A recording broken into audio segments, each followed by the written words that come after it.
Welcome to this presentation titled Innovation and Redemption, George B. Jewett and the Birth of the Modern Prosthetics.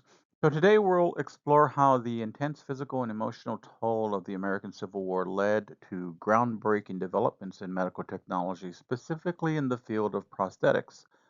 We will focus on the work of George B. Jewett, who patented a remarkably advanced artificial leg in 1862 and again in 1864 with an advancement. His innovations were not just mechanical achievements, they responded to a deep national and humanitarian need to restore function and dignity to wounded veterans. This story is about more than technology, it's also about moral purpose. In the wake of war, prosthetic care became an expression of compassion and Christian charity, turning mechanical limbs into instruments of healing and hope. This presentation will show how Jewett's work laid important ethical and technical foundations that still resonate in today's clinical engineering practice.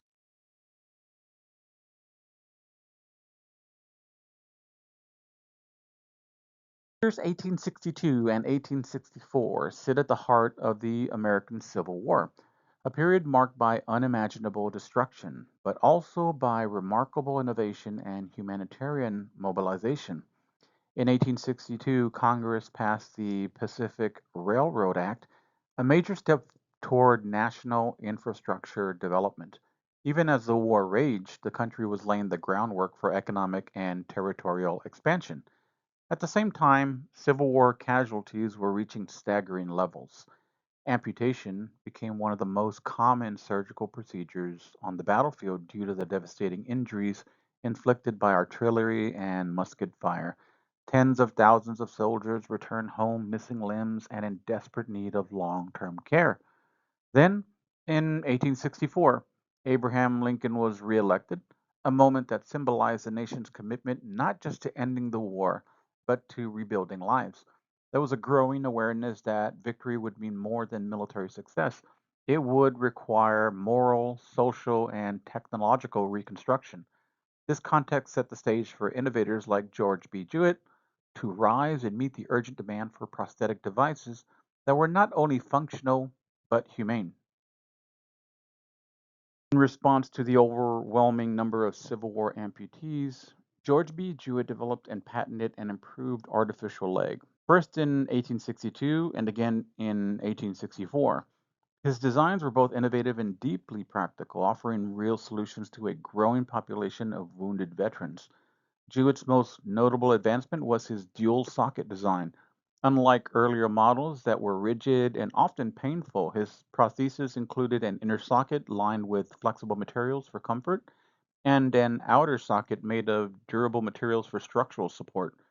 This approach reduced circulation problems, increased mobility, and dramatically improved wearability. What's significant here is that Jewett was thinking about the user, the patient. His design choices reflect an early form of user centered medical engineering. His legs weren't just functional, they were made of material that was meant to be lived in. The US government recognized this and supported the manufacture and distribution of his design through the Salem Leg Company, making it widely available to veterans. Jewett's work highlights a moment when engineering, care, and practicality converged, foreshadowing the design philosophy behind modern clinical engineering.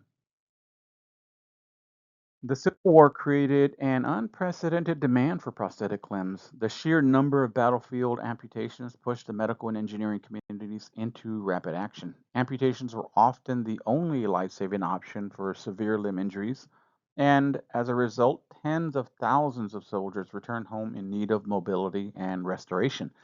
Recognizing the urgency of the situation, the U.S. government began providing financial support to help injured veterans obtain prosthetic limbs. This wasn't just about compensation, it was about national responsibility. The state had a moral and social obligation to rehabilitate those who had sacrificed their bodies in service. That commitment fueled a wave of prosthetic innovation across the country. Manufacturers quickly responded. Competition to develop better, lighter, more comfortable, and more functional artificial limbs intensified. Designers experimented with wood, leather, metal joints, and shock absorbing elements. This was a period of accelerated medical engineering driven directly by human need. What we see here mirrors how clinical engineers operate today.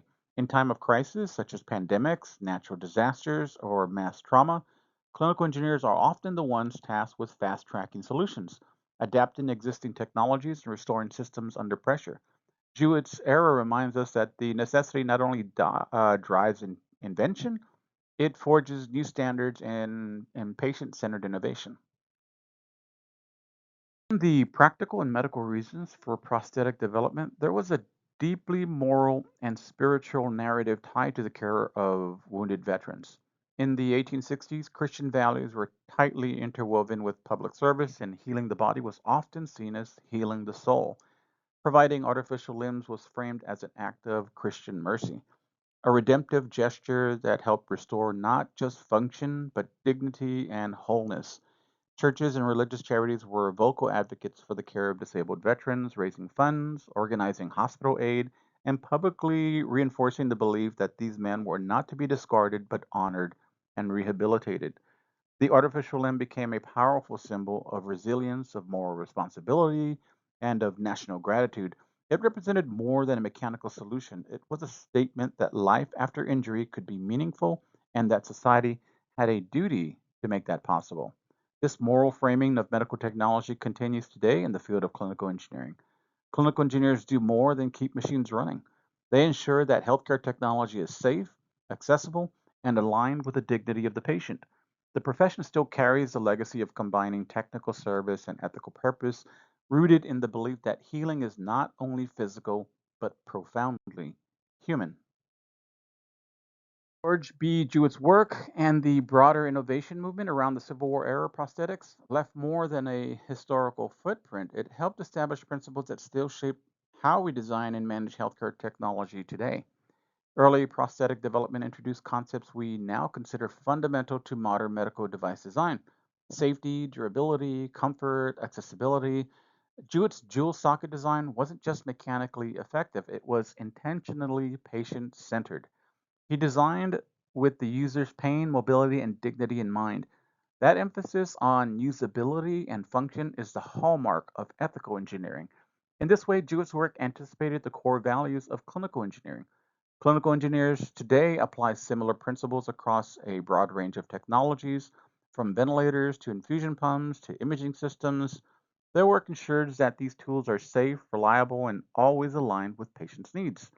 Most importantly, clinical engineering, like Jewett's prosthetic innovation, is built on the idea that technical care must be compassionate care. Whether adapting a limb, configuring a machine, or managing hospital systems, the role of the clinical engineer is to honor the human experience behind every device. As we conclude, it's clear that George B. Jewett's contributions represents more than just a chapter in the history of prosthetics.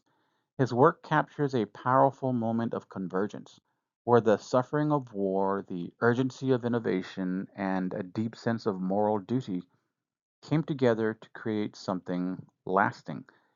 The 1860s, though marked by unimaginable hardship, also set a precedent for how we think about medical technology. It wasn't enough for a device to simply function. It needed to serve the patient with dignity, with purpose, with care. Jewett's artificial limbs were physical extensions of compassion and technical excellence, and they helped shape a future where engineering would become an integral part of healing. Today, clinical engineering carries forward that legacy. Whether working with advanced imaging equipment, life support systems, or assistive technologies, clinical engineers are not just solving problems, they're serving people. The profession continues to be defined by its commitment to healing, its focus to vulnerable populations, and its belief that technology must always serve human life, right? Never the other way around, which is why you'll find clinical engineers in the clinical environments, in the hospitals, as close to the patients as possible, and not in the lab.